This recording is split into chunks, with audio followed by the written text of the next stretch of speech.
In the day's other news, Secretary of State Rex Tillerson denied that he almost resigned from his post over the summer. And Vice President Pence denied that he talked him into staying.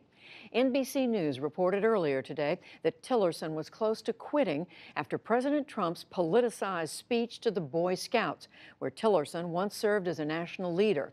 The secretary insisted that he never considered stepping down. He stopped short of denying another part of the report, that he called the president a moron. I'm not going to deal with petty stuff like that. I mean, this is what I don't understand about Washington. Again, I'm not from this place, but the places I come from, we don't deal with that kind of petty nonsense. And it is intended to do nothing but divide people. And I'm just not going to be part of this effort to divide this administration. Later, the State Department spokeswoman did deny that Tillerson called the president a moron. Mr. Trump said that the entire report was made up and that he has, quote, total confidence in Tillerson. NBC News says that it stands by its story. Leaders of the Senate Intelligence Committee say the question of whether the Trump campaign colluded with Russia's government is still open. They spoke today about their 9-month-old investigation. Republican Richard Burr and Democrat Mark Warner said there is no doubt that Russian hackers tried to influence the 2016 election and that they'll do so again. Walk away from this and believe that Russia is not currently active in trying to create chaos in our election process. I assume that the same tactics that we saw in Montenegro and in France, in Belgium, and in the United States will continue to be tested. The senator said that social media companies did not take Russian infiltration seriously enough at first, but are cooperating now. Facebook has turned over more than 3,000 advertisements tied to Russian interests, but the committee is not releasing the content. The White House budget chief says that there will not be a federal bailout for hard-hit Puerto Rico.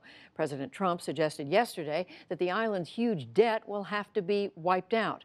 But budget chief Mick Mulvaney says that's not happening. Instead, the White House today requested $29 billion from Congress for disaster relief for Texas, Florida, and Puerto Rico. We'll hear from the mayor of San Juan right after the news summary. This year's Nobel Prize in Chemistry goes to scientists from the U.S., Britain, and Switzerland for creating finely detailed images of biomolecules. The honorees are Jacques Dubochet of the University of Lausanne, Richard Henderson of Cambridge, and Joachim Frank of Columbia University, who got the early morning call at home. I was very nervous because we have this dog now, and we are anxious about being woken up at around that time by the dog.